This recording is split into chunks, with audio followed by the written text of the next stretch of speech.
শিক্ষার অনেকগুলো পর্যায়ের মধ্যে একটি হচ্ছে প্রাতিষ্ঠানিক শিক্ষা। আর প্রাতিষ্ঠানিক শিক্ষা সম্পন্ন করার জন্য আমরা স্কুল, কলেজ এবং ইউনিভার্সিটিতে গিয়ে থাকি। এখন প্রশ্ন হচ্ছে কেন আমাদের স্কুল, কলেজ, ইউনিভার্সিটিতে যাওয়া উচিত?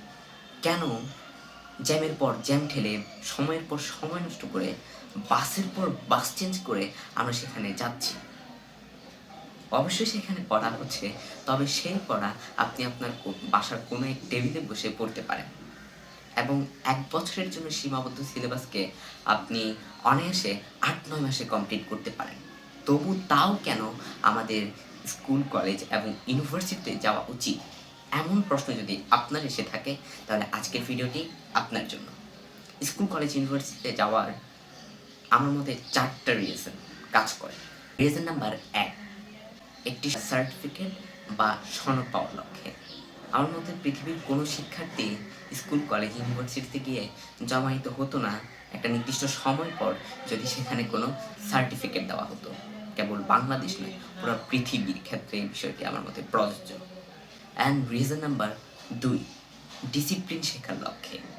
হ্যাঁ, স্কুল, কলেজ পড়ুয়া একজন শিক্ষার্থী যে ডিসিপ্লিন শেখে, সেটি আপনি স্কুল, কলেজ না পড়ুয়া কোনো মানুষের মধ্যে আপনি কম্পেয়ার করতে পারেন। And reason number ৩, communication skill develop করা।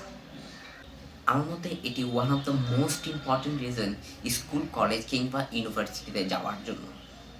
একজন স্কুল, কলেজ, ইউনিভার্সিটি পড়ুয়া শিক্ষার্থী দিনের পর দিন একজন শিক্ষার্থীর সাথে অন্য শিক্ষার্থী কমিউনিকেট করে, একজন শিক্ষার্থী একজন শিক্ষকের সাথে কমিউনিকেট করে এবং তার কমিউনিকেশন স্কিল ডেভেলপ করে।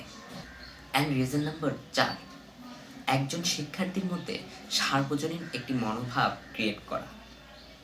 অর্থাৎ স্কুল, কলেজ পড়ুয়া একজন শিক্ষার্থী, তার একটা বেস্ট এক্সাম্পল হতে পারে স্কুল, কলেজের ক্ষেত্রে আমাদের নির্দিষ্ট একটি ড্রেস কোড মেনটেন করতে হয় এবং এটি সবার ক্ষেত্রে প্রযোজ্য। এতে রাজার ছেলে কিংবা প্রজার ছেলে আলাদা করে আইডেন্টিফাই করার কোনো উপায় নেই। এখানে সবার গুরুত্ব এক। অ্যান্ড আমার মনে হয় এগুলোই হচ্ছে স্কুল, কলেজ, ইউনিভার্সিটিতে যাওয়ার মেন রিজন।